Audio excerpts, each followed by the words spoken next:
Hello friends, अभी तक आपने यह सुना था कि अगर कोई बिजनेस करता है या तो उसे जीएसटी डिपार्टमेंट की तरफ से नोटिस आता है या फिर इनकम टैक्स डिपार्टमेंट की तरफ से नोटिस आता है। लेकिन यहां पर एक पर्सन है, वो ना तो कोई बिजनेस करता है, फिर भी उसे जीएसटी डिपार्टमेंट की तरफ से 1.96 करोड़ का जीएसटी का नोटिस आया। आखिर ये नोटिस क्यों आया, इसके पीछे क्या रीजंस है, उसने ऐसी कौन सी गलती की थी और यह गलती कहीं आप तो नहीं कर रहे, उस गलती को आप कैसे चेक कर सकते हैं, यह सब कुछ आज के इस वीडियो में हम डिटेल में बात करने वाले हैं। अगर आप एज अ टैक्स कंसल्टेंट बनना चाहते हैं और टैक्स कंसल्टेंट बनकर अकाउंटिंग एंड टैक्सेशन फील्ड में अपना फ्यूचर ब्राइट करना चाहते हैं तो आप ज्वाइन कर सकते हैं हमारा टैक्स कंसल्टेंट कोर्स, जिसकी लिंक आपको डिस्क्रिप्शन में शेयर की हुई है, वहां से आप चेक कर सकते हैं।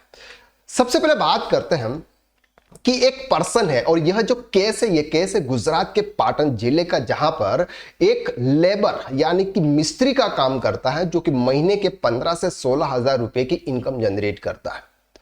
उसको बैंगलोर जीएसटी डिपार्टमेंट ने 1.96 करोड़ का जीएसटी का नोटिस उसके एड्रेस पर भेजा। जब उसको यह नोटिस मिला और वो उसके पैरों तले जमीन खिसक गई।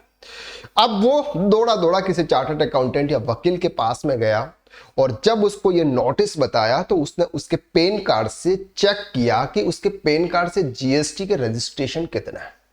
तब जाके पता चला कि सर उसके पेन पर टोटल 11 जीएसटी रजिस्ट्रेशन नंबर थे, यानी कि 11 बिजनेसेस थे और 11 बिजनेसेस से जीएसटी के ट्रांजैक्शन होते थे, लेन देन होती थी और उन्होंने टैक्स पे नहीं किया, जिस वजह से 1.96 करोड़ रुपीस का उस पर्सन को यानी कि जो लेबर था उसको जीएसटी का नोटिस आया। आखिर में ये कैसा हुआ ये कि किसी पर्सन ने उस पर्सन का यानी कि जो लेबर था उसका पेन नंबर और आधार नंबर यूज करते हुए फर्जी कंपनियां क्रिएट कर ली। ना तो उस पर कोई ट्रांजैक्शन मतलब कोई गुड्स या कोई सर्विस सेल नहीं होती, ऐसे ही फर्जी कंपनी क्रिएट करके उन्होंने इनवॉइस को देना शुरू किया, फर्जी इनवॉइस को देना शुरू किया और वहां से टैक्स की चोरी वहां पर उन्होंने की। और जीएसटी डिपार्टमेंट को जब यह पता चला कि यहां पर टैक्स पे नहीं किया जा रहा है तो उन्होंने उस एड्रेस पर 1.96 करोड़ का जीएसटी का नोटिस भेजा। यानी कि सिंपल सी बात है, पर्सन्स को पता नहीं चल रहा था, तब जाके किसी पर्सन ने उसका मिसयूज किया, उसके पेन और आधार को यूज करते हुए 11 फर्जी कंपनियां उन्होंने क्रिएट कर ली।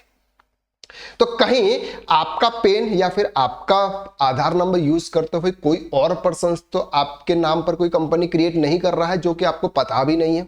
अगर ऐसा है तो आप कैसे उसको चेक कर सकते हैं, ये अब हम कवर करते हैं। आपको जाना है gst.gov.in की साइट पर। जैसे ही आप gst.gov.in साइट पर जाएंगे, यहां पर आपको सर्च टैक्स पेयर के ऑप्शन पे क्लिक करना है। यहां पर आपको सर्च बाय पेन करना है। सर्च बाय पेन करने के बाद आपको यहां पर आपका पेन नंबर एंटर करना है। हम एक फर्जी डमी पेन नंबर यहां पर एंटर कर देते हैं,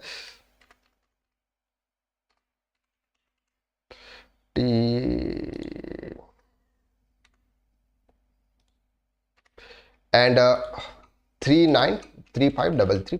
जैसे आप यहां पर सर्च करेंगे, यहां पर सर आएगा आपका search reason based non pen no records found. अब आपके पेन पर किसी पर्सन ने या फिर जीएसटी रजिस्ट्रेशन नंबर है या नहीं है, ये यहां पर पता चल जाएगा। नो रिकॉर्ड्स फाउंड यानी कि इस पेन नंबर पर कोई भी जीएसटी नंबर रजिस्टर्ड नहीं है।